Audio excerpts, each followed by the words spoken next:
మనకి క్రికెట్లో ఇర్ఫాన్ పఠాన్ పరిస్థితి కనుక ఒకసారి చూసుకుంటే అతను ఒక బౌలర్గా టీంలోకి వచ్చాడు కదా. అయితే తన దగ్గర బ్యాటింగ్ స్కిల్స్ కూడా ఉన్నాయని చెప్పేసి అప్పుడు టీమిండియా ఏం చేసింది, అతన్ని అతి ఆర్డర్ ప్రమోట్ చేశారు. అంటే నెంబర్ 3 పొజిషన్లో కూడా అతను ఆడిన సందర్భాలు చాలా ఉన్నాయి.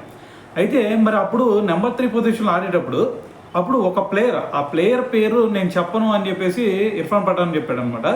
అయితే ఒక ప్లేయరు ఇర్ఫాన్ పఠాన్ని నాకంటే ఎందుకు ముందు పంపించారు, అతని అబ్ది ఆర్డర్ ఎందుకు ప్రమోట్ చేశారు, నేను వెళ్ళినా ఒక అర్థం కానీ అని చెప్పేసి అతని గురించి కెప్టెన్కి అయితే ఫిర్యాదు చేశాడంట.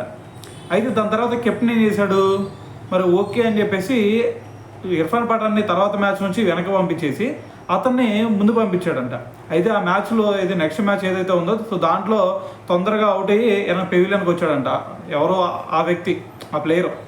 అయితే మరి ఆ ప్లేయర్ ఎవరో, ఆ కెప్టెన్ ఎవరు అనే దాని గురించి మరి ఇర్ఫాన్ పఠాన్ అయితే ఆన్సర్ ఇవ్వలేదు. కాకపోతే మరి కొంతమంది ప్లేయర్లు చెప్పాడు. సో వీళ్ళల్లో ఎవరు కాదని చెప్పేసి వాళ్ళల్లో వచ్చేసరికి సచిన్ టెండూల్కర్ ఉన్నాడు, సౌరవ్ గంగూలీ ఉన్నాడు, రాహుల్ ద్రావిడ్, వివిఎస్ లక్ష్మణ్, సెహ్వాగ్. వీళ్ళ 5గురిలో ఎవరు కూడా కాదు.